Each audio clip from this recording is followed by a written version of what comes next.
segunda vez aqui com a gente. Augusto Nicodemos é professor na Universidade de Mackenzie, no Centro de Pós-Graduação em Teologia lá também, dentro do Jumper. É um pastor que tem abençoado muito a igreja brasileira, um servo do Senhor. Tem estado aqui com a gente. Muitos de vocês têm acompanhado o trabalho desse irmão, seus livros, seus vídeos. E para a gente é uma alegria, um prazer ter você com a gente aqui, como instrumento do Senhor. Eu gostaria de orar pela sua vida. Pai, obrigado pela vida do Augusto, que tem se disposto há tanto tempo a servir o Senhor, enquanto serve a tua igreja, o teu povo. Usa a vida do teu servo para a honra e glória do teu nome.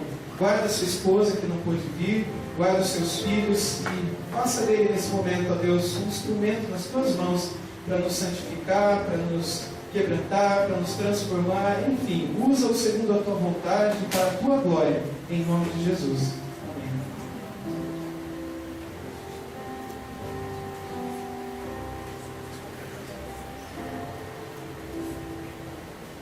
Meus irmãos, boa noite. Quero agradecer o convite para voltar aqui. Obrigado, pastor. Primeiros irmãos, os amigos, fazer outros amigos também, e juntos estudarmos a palavra de Deus sobre esse tema tão importante que é a unidade da igreja. Queria que você abrisse a sua Bíblia na primeira carta de Paulo aos Coríntios, capítulo 1.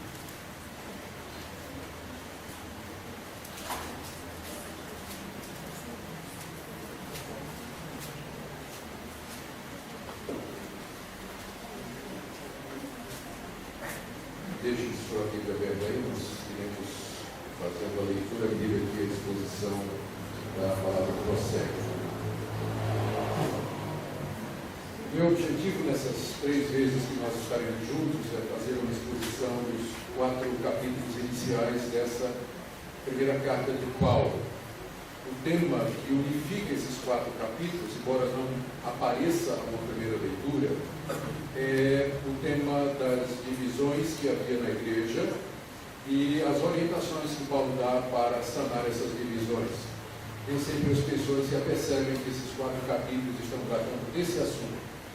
Em parte, isso acontece porque, no intuito de ajudar os leitores, a Sociedade Bíblica do Brasil introduziu subtítulos em negrito, separando as seções, de maneira que o leitor desavisado, ele, a uma certa altura, pensa que Paulo está mudando de assunto, tratando de outras questões, quando, na verdade, o tema que o ocupa nesses 4 primeiros capítulos é exatamente o problema que havia na igreja de divisões, rachaduras internas, e os esforços, então, que ele precisa fazer para evitar que essas rachaduras internas se efetivassem uma separação, um desmembramento da igreja. Quando ele escreve essa carta, a igreja estava dividida internamente, mas ainda os crentes se reuniam no mesmo lugar, participavam ainda da ceia juntos, mas parece que era uma questão de tempo até que se dividissem, se separassem, talvez em vários outros grupos. Uma das razões pelas quais Paulo escreveu essa carta é exatamente para evitar que isso acontecesse. Então, é disso que nós nos ocuparemos nessas 3 vezes que estaremos juntos. Conforme já foi dito, o meu alvo é fazer uma exposição do texto e em seguida abrir para perguntas. Eu queria que vocês ficassem completamente à vontade. A razão por que eu gosto do período de perguntas e respostas é que sempre dá uma oportunidade para que eu esclareça alguma coisa que eu não consegui esclarecer ou amarrar alguma ponta que eu deixei solta na explicação. Então, quando há perguntas, isso me ajuda a corrigir alguma coisa ou alguma bobagem que eu disse, né? Eu sempre posso voltar atrás no período de perguntas e respostas. Muito bem. Vamos começar com algumas explicações sobre a carta. Hoje à noite meu plano é cobrir apenas o capítulo 1, porque tem uma parte introdutória e depois o próprio capítulo 1, só vai dar tempo para isso. Amanhã de manhã, capítulos 2 e 3, pelo menos é o plano, e amanhã à noite o capítulo 4, encerrando. Isso pode variar de acordo com a velocidade em que a gente for. Mas o meu objetivo hoje à noite, primeiro, é fazer uma introdução à carta e em seguida examinar o conteúdo do capítulo 1. É muito importante, quando nós estudamos a palavra de Deus, procurar ambientar aquele trecho que nos interessa. Isso porque a Bíblia, ela não é somente um livro divino, ela foi dada por inspiração de Deus, é a própria palavra de Deus, como se Deus através dela nos falasse. Mas ela é também um livro humano, no sentido de que ela foi escrita por pessoas como vocês e eu, num determinado ambiente, numa determinada cultura, para atender determinados problemas, numa situação que já está distante de nós. O último livro da Bíblia foi escrito há 2.000 anos, todos os seus autores morreram, as línguas, enfim, a Bíblia foi escrita, já não se falam mais hoje. O hebraico moderno é diferente do hebraico em que o Antigo Testamento foi escrito, o grego é também diferente, o aramaico nem se fala. Então há todo um distanciamento entre nós e a Bíblia enquanto livro humano. Por isso é importante, o quanto for possível, nem sempre é possível recuperar muita coisa, mas o quanto for possível tentar entender as circunstâncias, a ocasião, o propósito, os motivos pelos quais os autores bíblicos escreveram o que escreveram. Isso vai nos dar um norte na interpretação, lembrando a regra básica da interpretação bíblica. O texto quer dizer aquilo que seu autor quis dizer. Logo, a tarefa do intérprete ou do leitor é sempre responder essas duas perguntas. O que é que o texto quis dizer quando foi escrito e o que é que ele me diz hoje?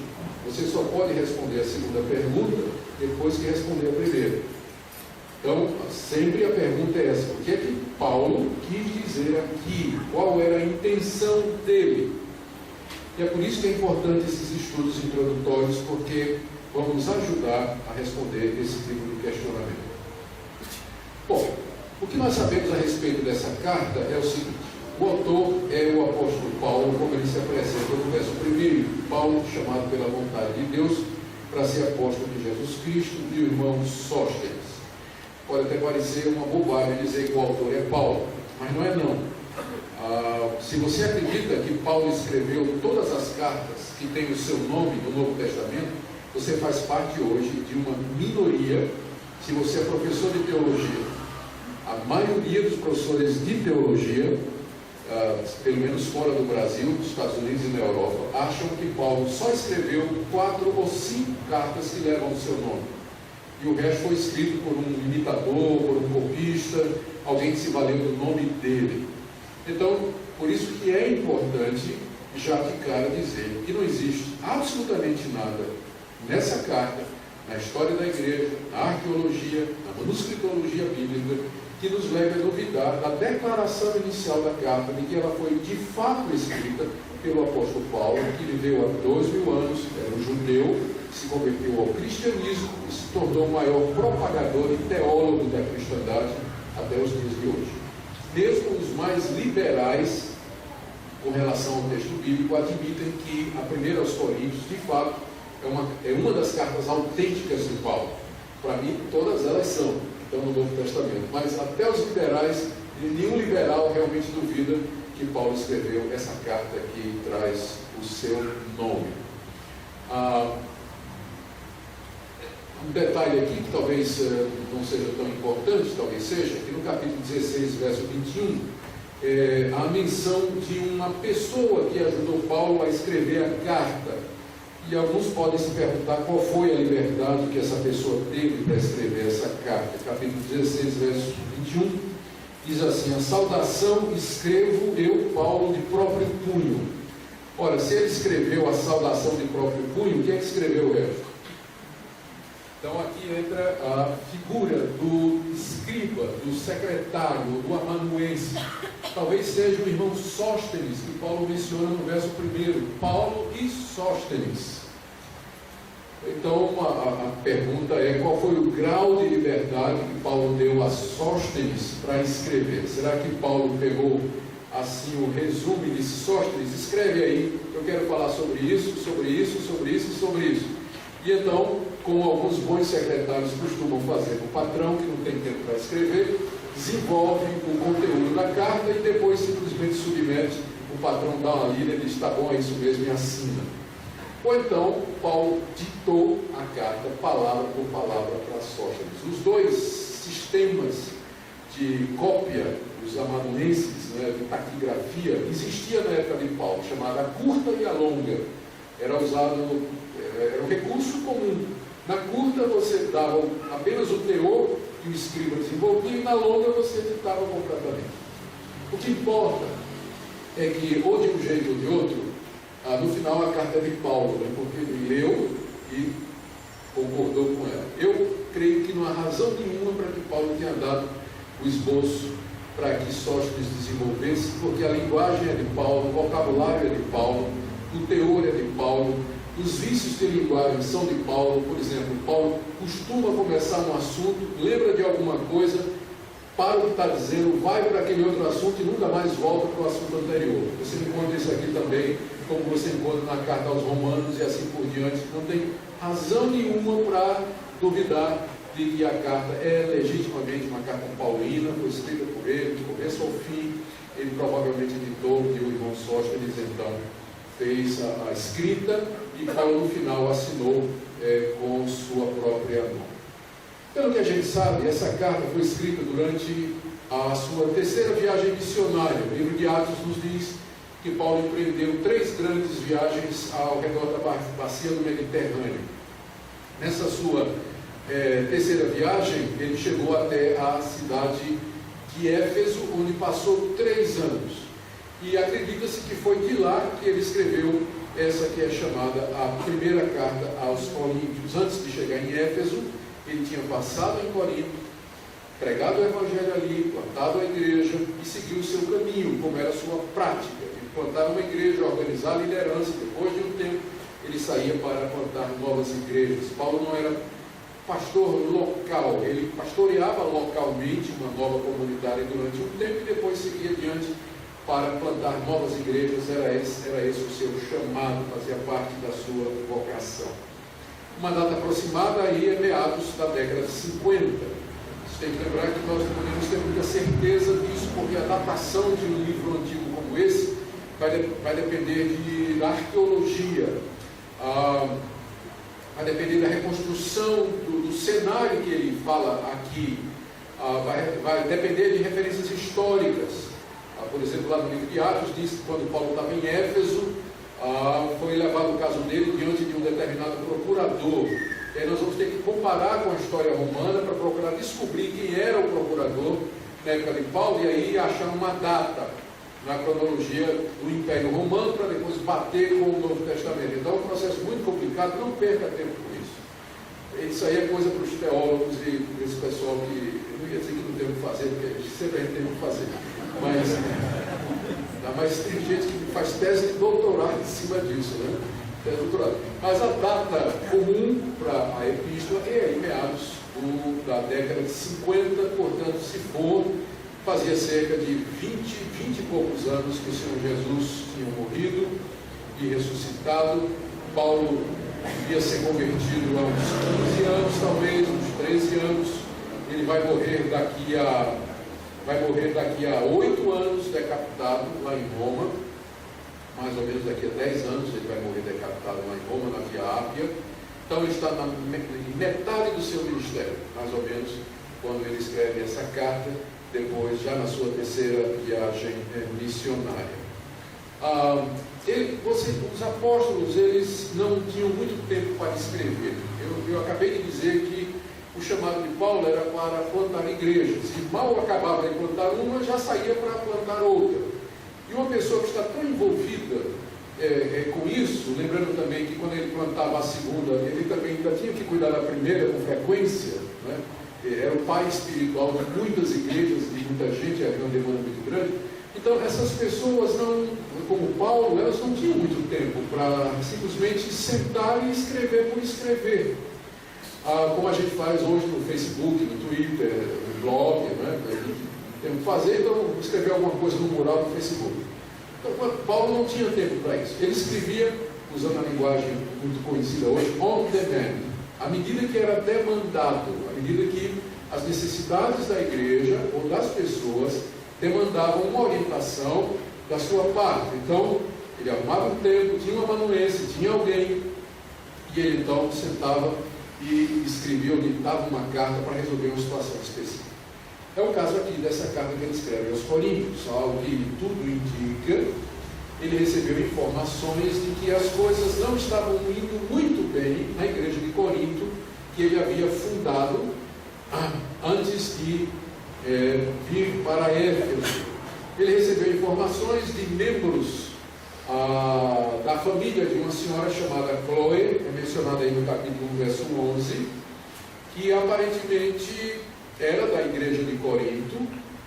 Alguns membros dessa família encontraram Paulo em Éfeso e informaram a Paulo de alguns problemas que estavam acontecendo na igreja, e especialmente do problema das divisões. Paulo vai fazer menção específica da sua fonte de informações aqui no capítulo 1, que são os membros da família de Chloe.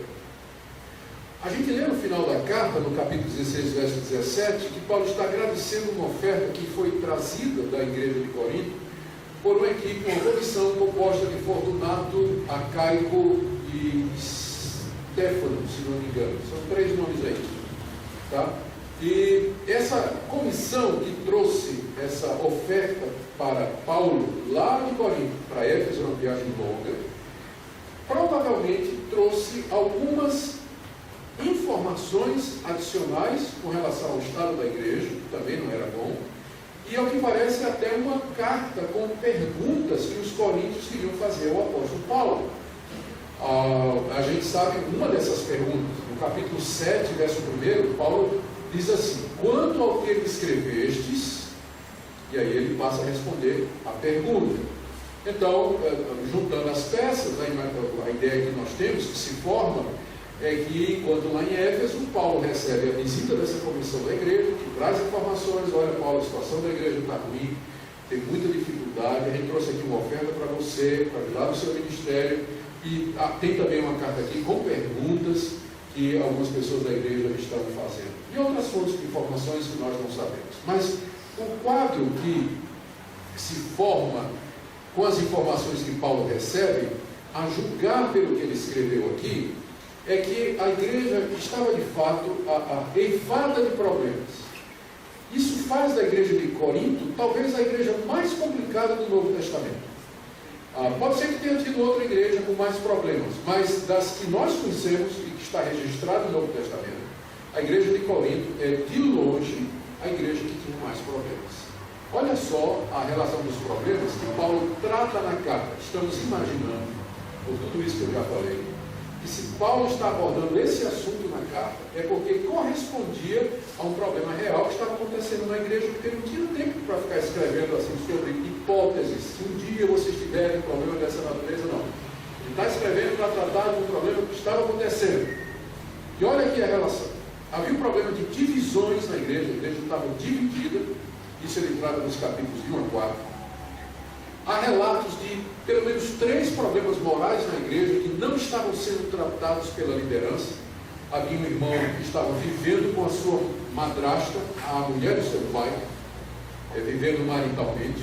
Havia um irmão que estava processando o outro no tribunal por questões materiais. E alguns membros da igreja estavam praticando a prostituição nos tempos pagãos. Paulo trata da questão da necessidade da disciplina na igreja nos capítulos 5 e 6. Depois ele começa a responder perguntas da carta. E a primeira pergunta era a respeito do casamento. O que é melhor, ficar solteiro ou casar? Eu não preciso nem fazer essa pergunta aqui, porque todo mundo vai dizer que quer casar, é claro, né? Poucas exceções. Mas era um problema grave naquela época, porque tinha gente achando que ser solteiro era melhor, era mais prático, e achando que o casamento podia impedir o serviço a Deus. E a igreja estava dividida com relação a isso. Paulo gasta o capítulo 7 inteirinho respondendo questões relacionadas com o casamento. Depois tinha uma pergunta relacionada com liberdade cristã. Um crente é livre para comer comida sacrificada a ídolos? O equivalente hoje seria você, no caminho de casa, chegar ali naquela encruzilhada e encontrar no chão uma garrafa de aguardente, uma vela vermelha e uma galinha morta. Você já sabe o que aquilo significa, tá?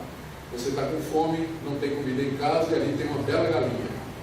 Então a pergunta é: você pode comer aquela galinha que você sabe que foi usada no ritual pagão, envolvido com a invocação de demônios e tudo mais? Sim ou não? a igreja de Corinto estava dividida com relação a isso. Alguns achavam que não tinha problema, que quem fez a galinha foi Deus. Outros achavam que se você comesse aquela galinha, você estava praticando idolatria. Eu sei que a igreja estava em estado de divisão. Paulo escreve os capítulos 8, 9 e 10 para responder essa pergunta, colocando vários princípios teológicos para isso. E depois vinham problemas no culto. Havia problema com relação ao uso do véu. As mulheres não queriam usar o véu, que naquela época era um símbolo de que eram mulheres de respeito e que estavam submissas. Na nossa época não simboliza nada disso, mas na época de Paulo era uma peça do vestuário que tinha uma conotação teológica, a ponto de Paulo dizer que as mulheres, no culto, se elas queriam orar ou profetizar, elas tinham que usar o véu como símbolo de que elas estavam debaixo de autoridade. As mulheres de Corinto queriam tirar o véu. Paulo não queria deixar. Havia problemas na hora da celebração da ceia do Senhor. Naquele tempo, a ceia do Senhor era celebrada no meio de uma refeição comum. Não é como hoje que a gente faz um culto, mas era dos chamados ágapes ou festas do amor. Os cristãos se reuniam para comer juntos, almoçar juntos, cada um trazia comida de casa, e no meio lá do momento de comida, eles tiravam um tempo para, no momento de devoção e de adoração, partir o pão e beber o suco de uva, que era tão forte que alguns estavam ficando bêbados até. Tinha muita gente já bêbada com o suco de uva lá. E Paulo então reclamava porque na hora que chegava o momento da celebração, tinha gente que tinha comido demais, gente que tinha bebido demais, eles não discerniam mais espiritualmente o sentido da ceia. Por isso, então, Paulo dizia até, não é a ceia que vocês estão celebrando, e ele dá algumas orientações com isso também. Outro problema relacionado com o culto era dos dons espirituais. A igreja se orgulhava de falar em línguas, todo mundo falava línguas ao mesmo tempo, não tinha interpretação. Tinha profetas que se levantavam falando em nome do Senhor, interrompendo o culto. Era uma confusão. Paulo trata disso em capítulos 12, 13 e 14.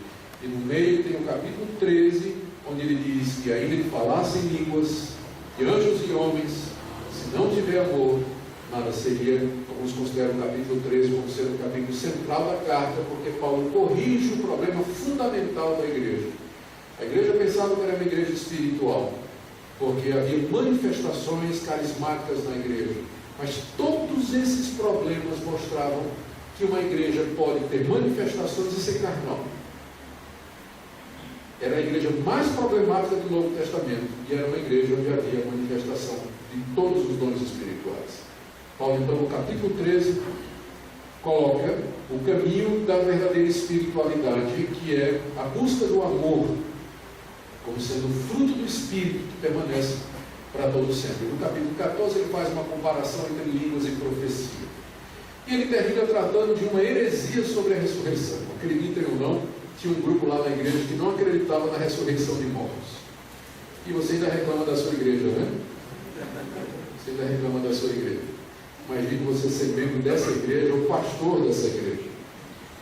Paulo toma conhecimento de todos esses assuntos e ele escreve a carta que nós temos aqui, conhecida como 1 Coríntios, com o objetivo de restaurar a unidade da igreja, responder às questões práticas que os coríntios fizeram e corrigir essas várias irregularidades em termos de pensamento e de conduta. Se alguém perguntar qual é o tema da carta, então, uma vez que ele trata de tantos assuntos diferentes, não há um único tema.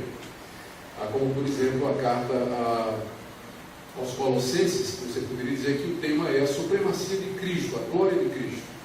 A cristologia seria o tema de Colossenses, enquanto que Gálatas seria talvez soteriologia, doutrina da salvação. Mas essa carta, ela trata de tantos temas diferentes que a gente só podia dizer que aqui é uma carta onde o apóstolo responde a várias questões diferentes e aborda assuntos também diversos, com o objetivo de restaurar a igreja, de resolver os problemas, sanar as dúvidas e trazer a igreja de volta ao caminho da santidade.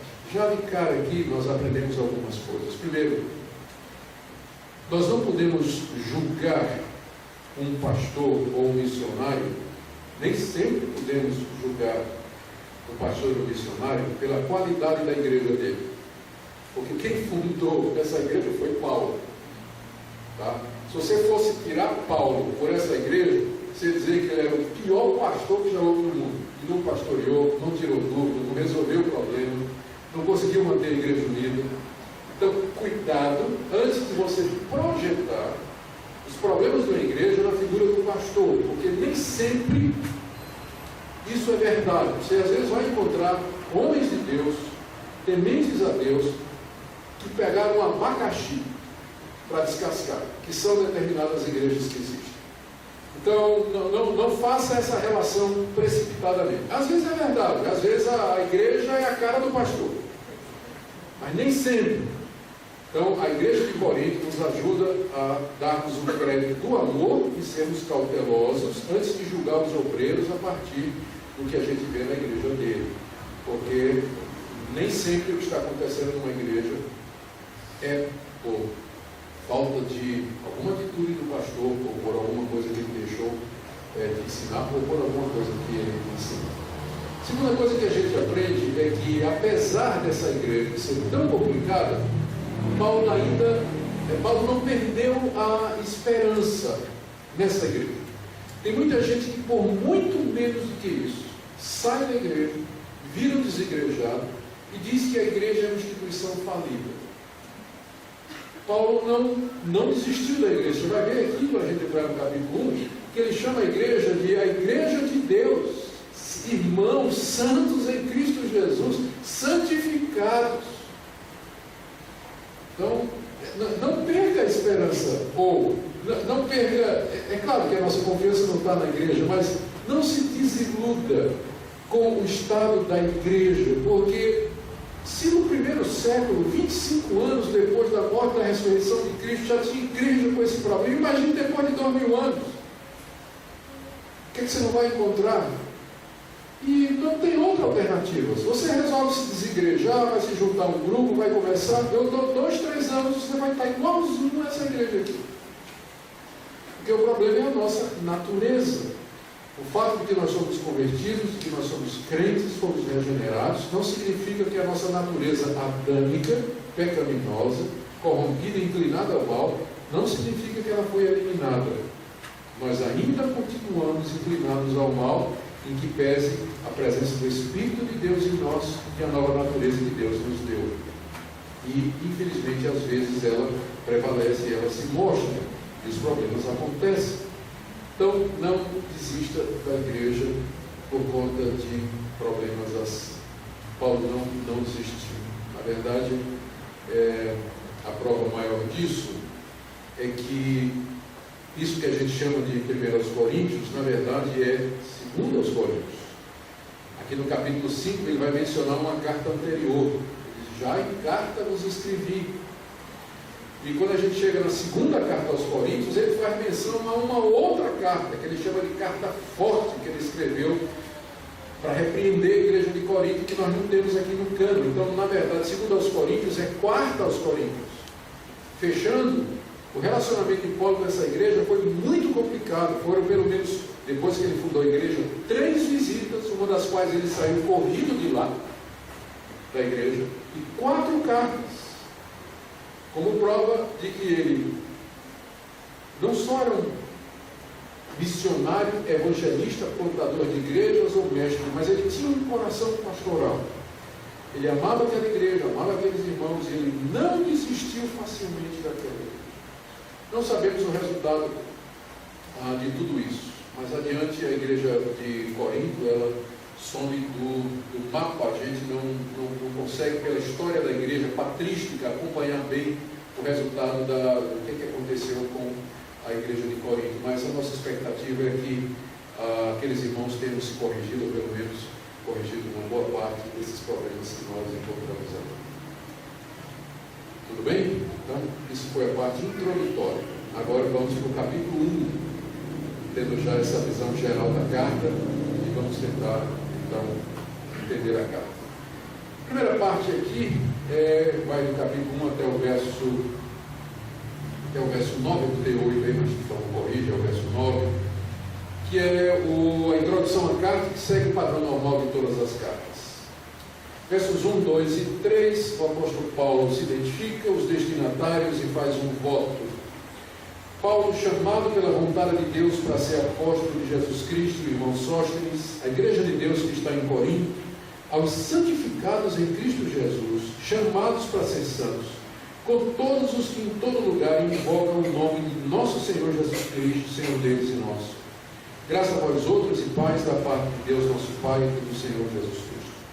Algumas pequenas observações aqui. Primeiro, com relação à sua apresentação, Paulo se apresenta como chamado por Deus para ser apóstolo.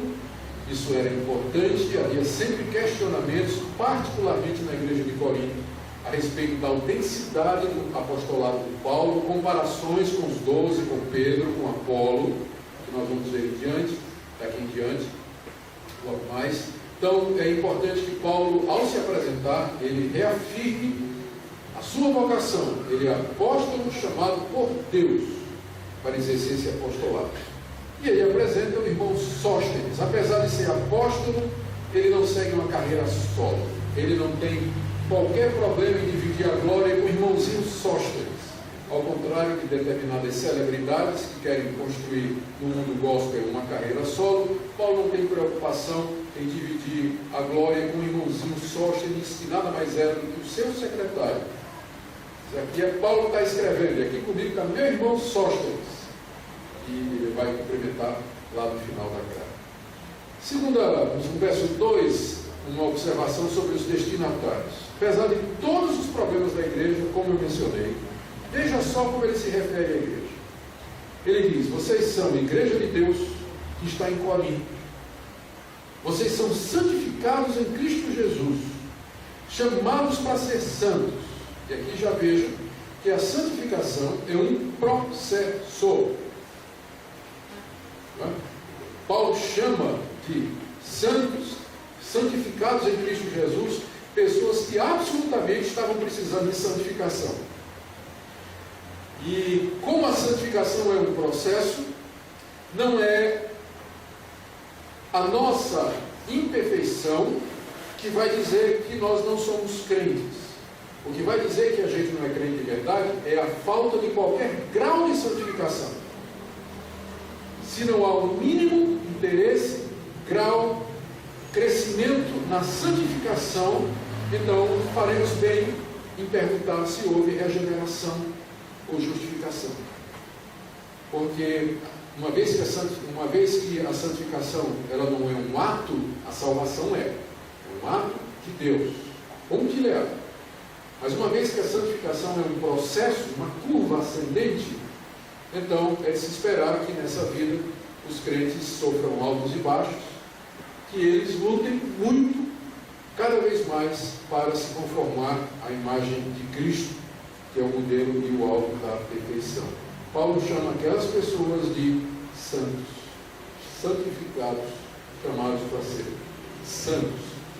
E os coloca como membros da Igreja Universal. Não do reino de Deus, mas universal é a igreja em todo lugar. Com todos os que em todo lugar invocam o nome de nosso Senhor Jesus Cristo, Senhor deles e nossos.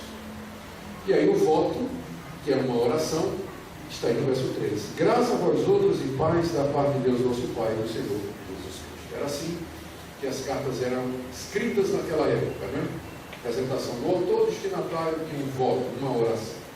Em seguida, do verso 4 a 9, Paulo expressa a sua gratidão pela igreja. Apesar de todos os problemas da igreja, Paulo ainda conseguia discernir alguma coisa pelo que agradecer.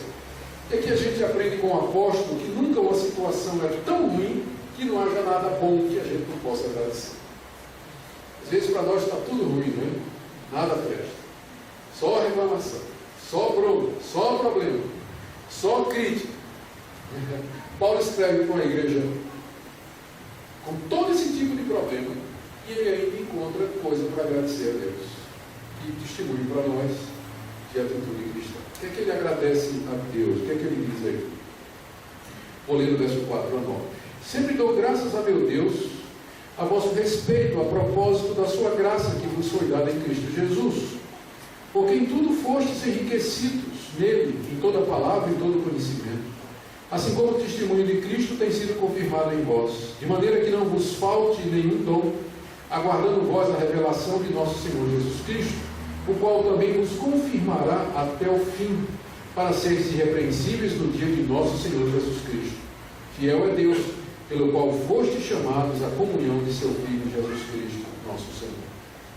Aqui na gratidão que Paulo oferece a Deus pelos coríntios, ele lembra primeiro a graça que foi dada em Cristo Jesus àquela igreja, e de fato, quando a gente dá uma olhada no capítulo 6, Paulo vai dizer que alguns daqueles irmãos, veja só o que ele diz,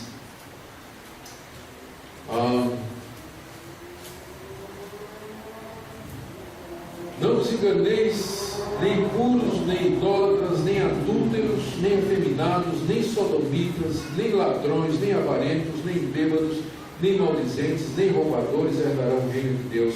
Tais fostes alguns de vós, mas vós vos lavastes, fostes santificados, justificados em nome do Senhor Jesus. Não é de estranhar que Paulo começa a carta dizendo: dou graças a Deus pela graça que Ele manifestou a vocês, porque olha o que é que vocês eram: ladrão, bêbado, idólatra, efeminado, sodomita, adúltero, imoral, impuros.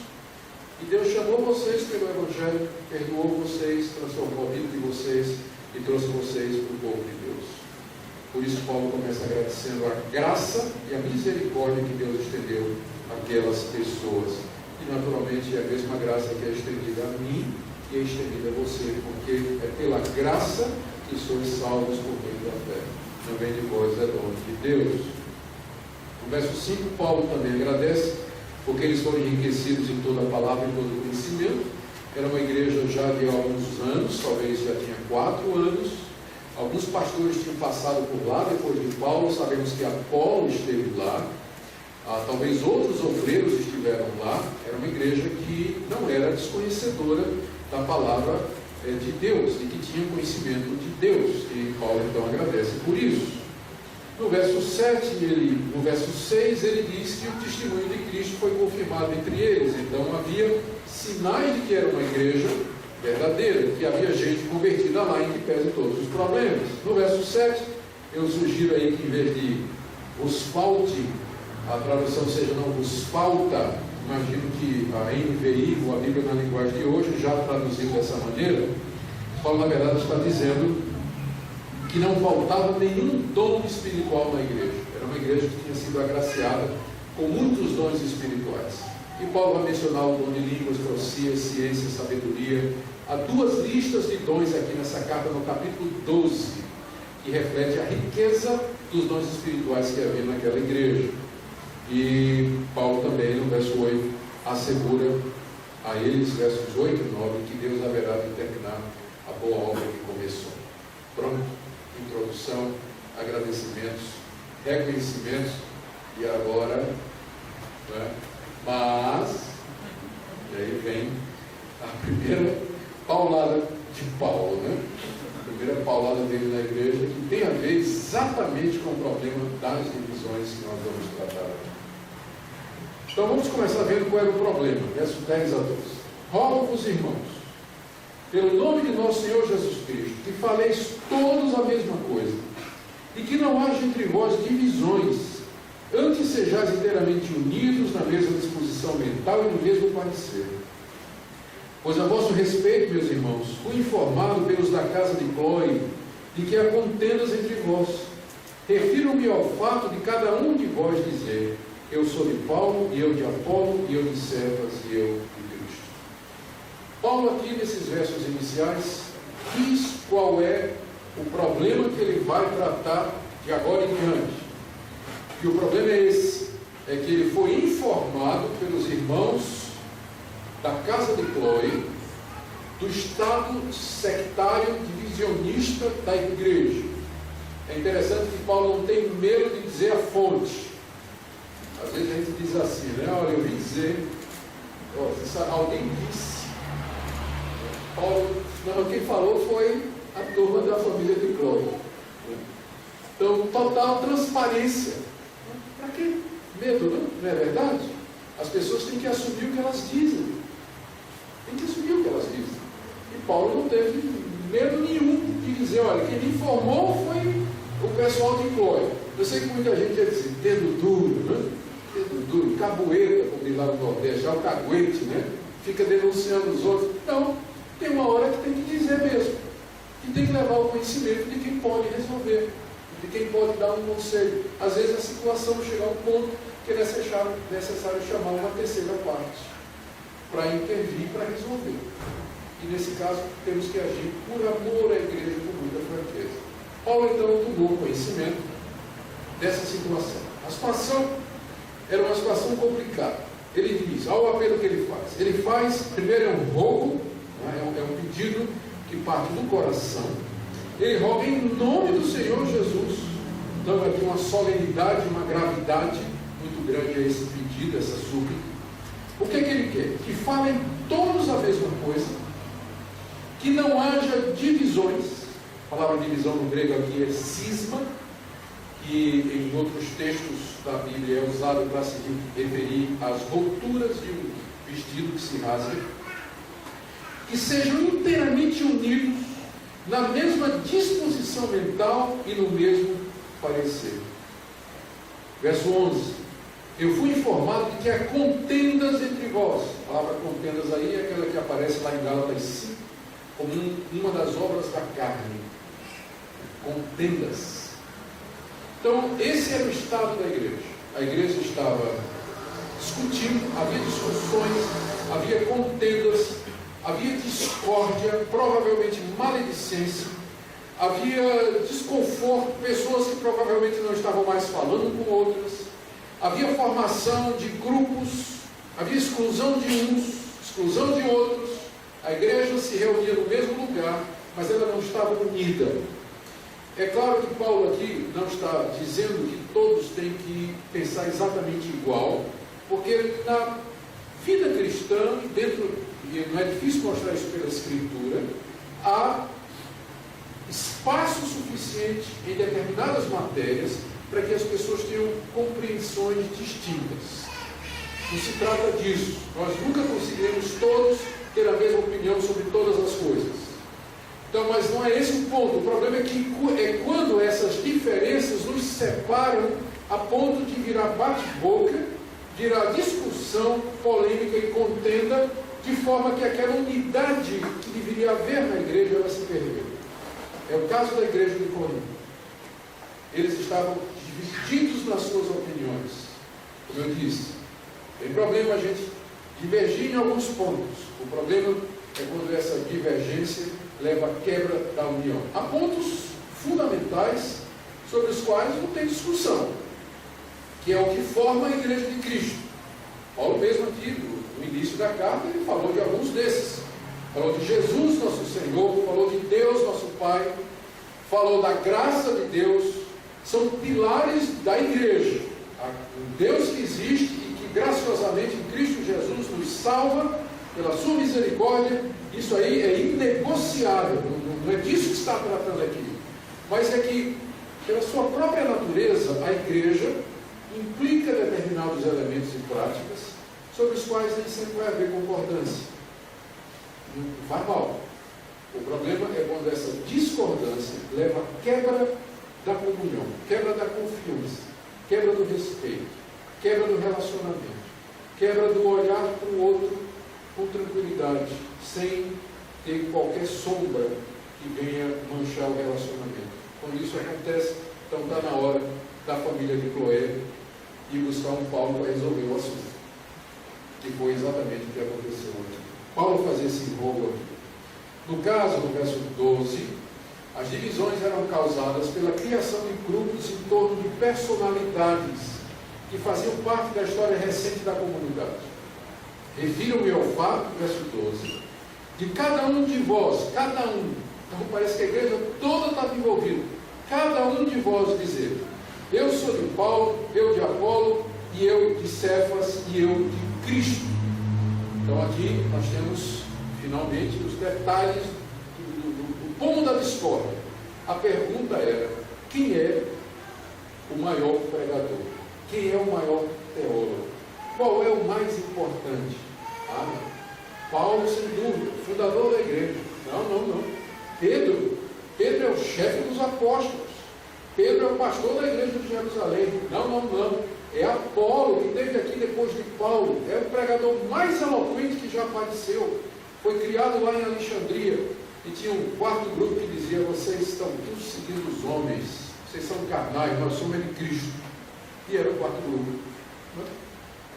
Os espirituais que formavam o quarto grupo.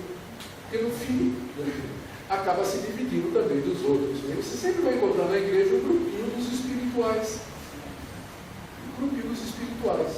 Que nada mais são do que mais uma seitazinha, né, dentro da igreja, juntamente com os outros. E só que agora eles vêm com cara de piedade, né? Com cara de piedade, com palavras religiosas, de devoção e tudo mais, mas acaba sendo um quarto grupo também. Então, a igreja estava dividida em 4 grupos. E aí a situação estava se deteriorando. A partir daqui, nós vamos ver a argumentação de Paulo para resolver o problema. E ele começa se isentando de qualquer responsabilidade. Veja o que ele diz a partir do verso 13. Acaso Cristo está dividido? Foi Paulo crucificado em favor de vós? Ou fostes porventura batizados em nome de Paulo? Dou graças a Deus, porque nenhum de vós batizei, exceto Cristo e Gaio, para que ninguém diga que fostes batizados em meu nome. Batizei também a casa de Estéfanas. Além destes, não me lembro se batizei algum outro. Porque não me enviou Cristo para batizar, mas para pregar o Evangelho, não com sabedoria de palavra, para que se não anule a cruz de Cristo.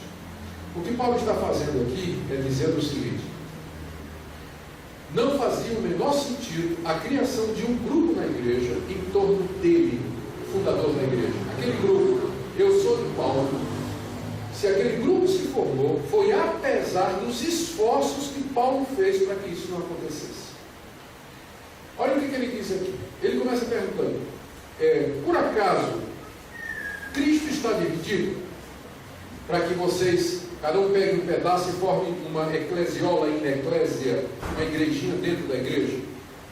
Só há um Cristo, ele não está dividido. Então está aqui um ponto fundamental da união. Um só Senhor, um só Salvador, que é Jesus. Ele não está dividido. A igreja é una. A segunda pergunta dele é uma pergunta retórica, ele está esperando uma resposta negativa. Foi Paulo crucificado em favor de vós? Fui eu que fui crucificado por vocês, para vocês dizerem: eu sou de Paulo? Quem foi crucificado por vocês? O Senhor Jesus. E ele somente. Eu não fui crucificado por vocês. Não sou digno que vocês façam um fã-clube em meu nome, porque eu não fui crucificado em nome de vocês, ou por vocês. Aí ele vai mais: vocês foram batizados em meu nome? A resposta é não. Quer dizer, eu não morri por vocês. Vocês não foram batizados em meu nome. Por que vocês estão formando um grupo aí, dizendo o grupo de Paulo? Em seguida, ele diz os cuidados que ele tomou. Parece que ele estava adivinhando. Ele conhecia os coríntios. E eu vou dizer por quê daqui a pouco. Ele sabia a apreciação que os coríntios tinham por líderes, por figuras humanas que se destacavam, pela excelência da sabedoria, pela eloquência. Paulo sabia disso, isso era proverbial. Os coríntios eram gregos, os gregos gostavam de filosofia, gostavam de oratória. Paulo, sabendo disso, quando chega em Corinto, ele tomou algumas providências na igreja, e uma delas foi que ele resolveu que não ia batizar ninguém. É o primeiro pastor que eu já ouvi dizer: dou graças a Deus que não batizei ninguém. Está aí no verso 14, não é isso que ele está dizendo? Dou graças a Deus porque nenhum de vós batizei. Ah, eu me lembrei, desculpa. Crispo e Gaio. Sim, batizei 2, me lembrei agora. Isso eu fiz para que ninguém dissesse isso, que eu fui batizado em nome de Paulo. Ah, sim, batizei também, lembrei agora, da casa de Estéfanas, verso 16. Além desses, eu não me lembro se batizei algum outro. Hoje, o pastor desleixado, né? A gente guarda um cadernetinho, né? Tem um rol, todo mundo que a gente batizou, ele presta relatório. ao conselho da igreja. No caso da igreja presbiteriana, a gente presta o relatório do presbitério, de quem a gente batizou, número de pessoas. Paulo nem lembrava que ele tinha batizado. Não é que o batismo não seja importante, mas comparativamente falando, a missão de Paulo, a vocação de Paulo, era anunciar o Evangelho de Cristo, aonde antes ele não havia sido anunciado. Era essa a sua função principal. E para evitar mal-entendimentos, para evitar que as pessoas viessem para a igreja pelos motivos errados, ou se agregassem à igreja pelos motivos errados, Paulo evitou batizar muita gente, para não criar um fã-clube, não criar um grupo de pessoas associadas ao seu nome.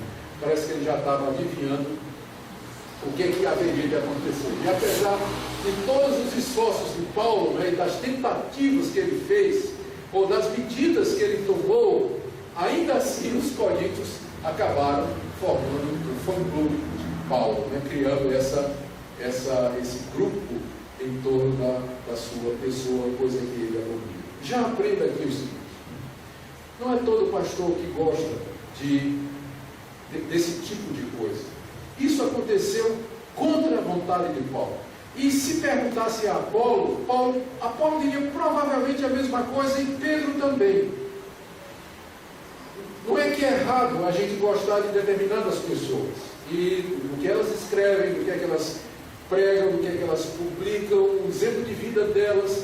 Na verdade, eu creio que Deus, através da história, levantou muitos homens de Deus para servir de modelo para todas as gerações. O problema é quando a gente perde de vista que aquelas pessoas, elas são servos de Deus, servos da igreja, e elas não são motivo de vanglória nossa neles. Nós temos que entender por que Deus levanta pessoas assim na igreja. Elas seriam as primeiras a não querer esse tipo de coisa. Quando João Calvino morreu, ele determinou que ele sabendo o que ia acontecer, ele determinou que não colocasse o nome dele na sua sepultura, que ficasse incógnito, porque eu acho que mais ou menos estava imaginando, a julgar por alguns calvinistas hoje, que embalsamar o corpo de Calvino e expor na Catedral de Westminster, para a veneração e peregrinação dos calvinistas ao redor do mundo. Então, ele jamais aceitaria esse tipo de coisa, e eu tenho certeza que outros homens de Deus também jamais aceitariam. Infelizmente, há os que gostam disso, e não somente gostam, mas incentivam, provocam, criam, querem fidelizar as pessoas, criam ministérios em torno da sua pessoa, onde eles são a figura, a estrela, tudo repousa sobre aquela personalidade carismática, de tal maneira de que se aquela pessoa sumir, some o ministério também, a igreja vai embora também, porque está construído em cima de pessoas assim. Longe do apóstolo Paulo isso, ele não queria isso. Nós estamos falando de um apóstolo de verdade. Esse é um de verdade, esse é o genuíno. Ele não queria esse tipo de coisa, não queria. No final dessa parte, ele nos dá uma dica da razão pela qual estavam se formando grupos lá em Corinto. Ele diz no verso 17: não me enviou Cristo para batizar, mas para pregar o Evangelho, não com sabedoria de palavras, para que se não anule a cruz de Cristo. Não com sabedoria de palavras, para que não se anule a lei de Cristo. Essa expressão, sabedoria de palavras, nos remete para o contexto da época, particularmente a uma instituição muito conhecida entre os gregos, que era dos pregadores ambulantes, dos filósofos ambulantes. Alguns deles eram chamados de sofistas. Os gregos gostavam de retórica. O primeiro manual de retórica é oriundo da Grécia, foi escrito por Aristóteles. A cidade de Corinto só perdia para Atenas em número de escolas de filosofia e de bibliotecas com material de filosofia. Da mesma forma que nós brasileiros gostamos de futebol e idolatramos, entre aspas, os nossos jogadores, os coríntios apreciavam os filósofos, especialmente aqueles que iam em praça pública falar angariar a atenção das multidões e para depois passar o chapéu e receber dinheiro. Eles eram chamados de sofistas. Esses sofistas usavam frases de efeito, entonavam a voz, construíam sentenças para manipular as emoções. Eles eram tão bons nisso que eles faziam a multidão delirar, de rir, e no minuto seguinte fazia a multidão chorar. Eles sabiam usar a palavra. Eles eram famosos por isso. E os coríntios, quando entraram na igreja, convertidos, eles trouxeram para dentro da igreja a apreciação por estes homens que eles chamavam de theoi anthropoi, em grego, homens divinos, e transferiram aquela admiração pelos eloquentes oradores para as personalidades cristãs, Paulo, Pedro e Apolo. E começaram a olhar para Paulo, Pedro e Apolo em termos de comparação: quem é que prega melhor, quem é que se expressa melhor, quem é o mais importante. E aí, por isso, eles começaram a se dividir, como se dividiam no mundo. As escolas de filosofia viviam se degladiando, trouxeram isso para dentro da igreja, onde a gente aprende mais uma lição. Embora a conversão seja um ato, ela inicia um processo que demora um tempo.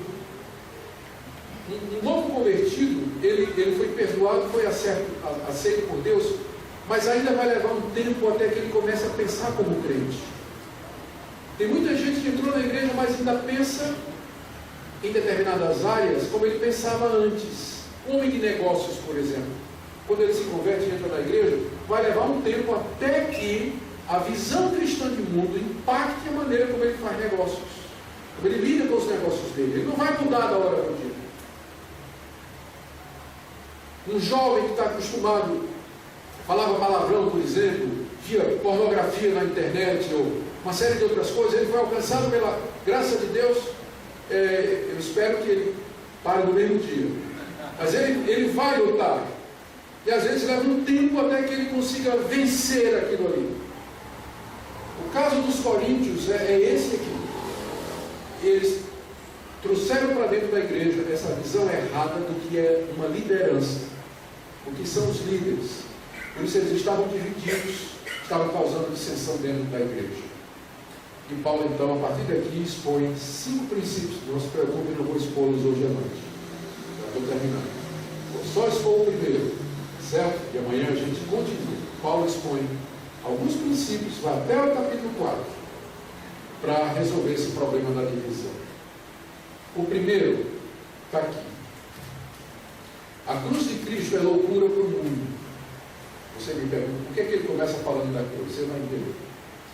No verso 18 até o 25, Paulo faz uma comparação entre a sabedoria de Deus e a sabedoria dos homens.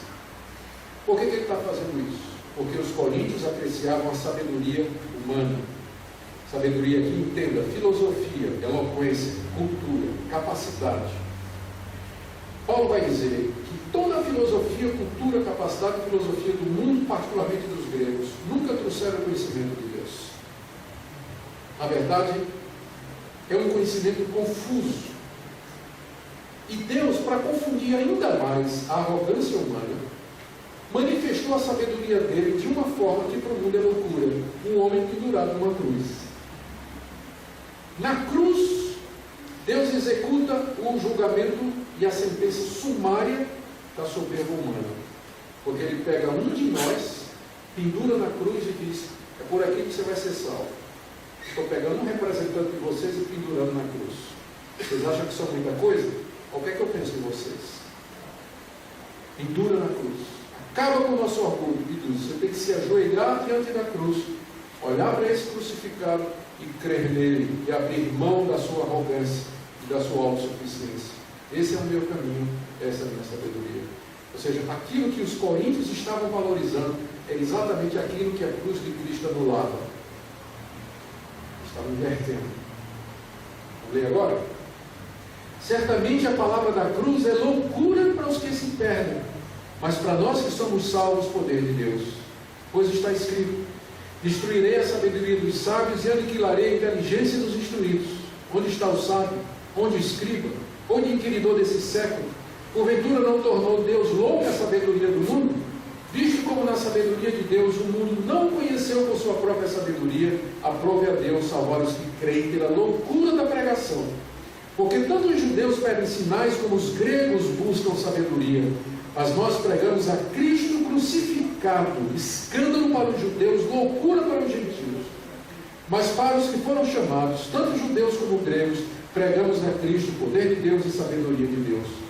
Porque a loucura de Deus é mais sábia do que os homens, e a fraqueza de Deus é mais forte do que os homens. Então a comparação ficou muito clara. Eu quero destacar 2 ou 3 pontos e terminar então. Paulo aqui divide a humanidade em 2 grupos: os que estão sendo salvos e os que estão se perdendo. Os que estão se perdendo são os escribas, os inquiridores, são os judeus, são os gregos. Estes buscam sabedoria, buscam sinais, exaltam o homem, confiam na capacidade humana para desvendar os mistérios do universo para se salvar. Os que se salvam, para estes a sabedoria é a cruz. É por ela que eles são salvos. É na cruz que eles entendem a verdadeira sabedoria. Para os que se perdem, ao contrário, a cruz é pura loucura, mas é exatamente o caminho de Deus para a salvação. Por que Deus faz isso? Como eu já disse, para aniquilar a soberba humana, para acabar com nossa autonomia, para mostrar que em nós mesmos nós não temos como conhecer a Deus ou chegar ao conhecimento de Deus. Como está escrito, verso 19: destruirei a sabedoria dos sábios e aniquilarei a inteligência dos instruídos. E Paulo pergunta: onde é que está o sábio, o escriba, o inquiridor, o pesquisador? Seria o pesquisador de hoje. Onde está o pesquisador desse século? Aonde é que eles foram? Que conhecimento eles trouxeram? E se você der uma olhada na filosofia antiga e moderna, cada filósofo uma ideia. Ideias distintas, diferentes, escolas que se contradizem, a uma escola se levanta a outra, tem um mestre cujo discípulo se levanta para contradizê-lo. Na sua tentativa de entender o mundo, buscar respostas, o homem, sem assistência de Deus, está tateando, perdido, cego na escuridão, não tem o conhecimento de Deus. O que é que Deus faz então? Deus resolve mandar o seu filho, nascido de mulher, nascido sob a lei, numa condição humilde, e ser rejeitado por um povo obscuro lá no Oriente Médio e pendurado numa cruz, instrumento de tortura. E aí então manda anunciar ao mundo: é assim que eu vou salvar. Se você quer ser salvo, você tem que renunciar a tudo isso e crer no crucificado.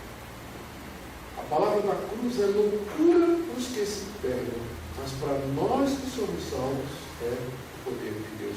O que estava faltando na igreja de Corinto? Entender as implicações da cruz. Se eles tivessem entendido a implicação da cruz e a sabedoria de Deus, eles não estariam exaltando Paulo, Pedro e Apolo. Porque na igreja não tem lugar para isso. A cruz nos nivela a todos. Se tem um lugar, se tem uma comunidade onde não pode haver culto à personalidade, é na igreja de Cristo. Por isso o meu coração sangra quando eu vejo hoje paródias de igreja lideradas por homens que querem ser estrelas, chamando a atenção para si, se exaltando sobre os irmãos, se auto-intitulando, procurando títulos cada vez mais pomposos e arrogantes, exatamente ao contrário daquilo que a palavra de Deus nos diz.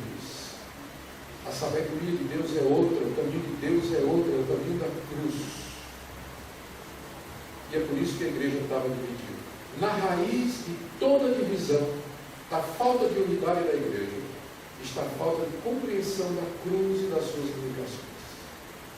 Porque a cruz nos nivela, nos une, nos abate, nos quebranta.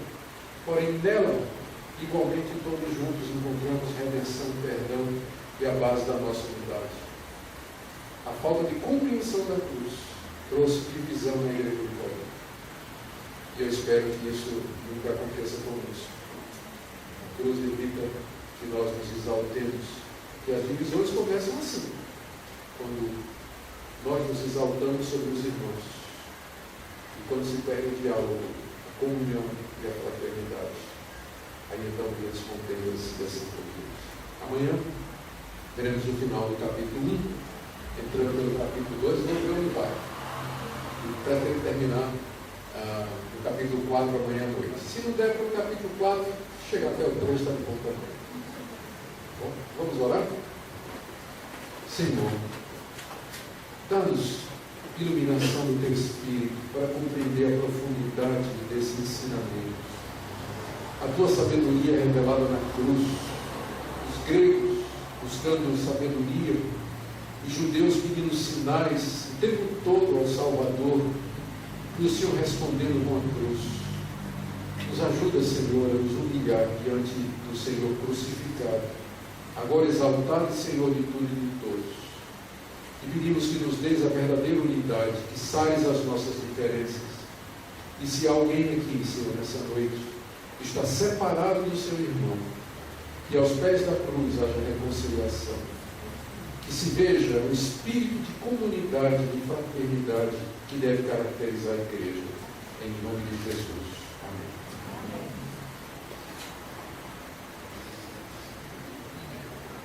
Irmãos, nós vamos abrir para um momento de perguntas e respostas agora. Você já tem a sua pergunta? Você ainda não vai fazer, eu só quero saber se você tem, levantando uma das suas mãos. Ainda não? Então eu quero dar um tempo para você pensar, porque eu tenho. E se você não tiver, eu vou perguntar. Eu gostaria de pedir que vocês colocassem em pé, e nós vamos até dar um intervalo também para o pastor, cantando uma música que fala sobre unidade, sobre aquilo que nós podemos ter hoje por causa daquilo que Jesus fez na cruz. É na cruz que nós conseguimos encontrar poder para que sejamos um. Nós vamos cantar aquela canção Alto Preço. Quero chamar o pessoal da música que me ajude aqui e vai pensando na sua pergunta durante esse tempo.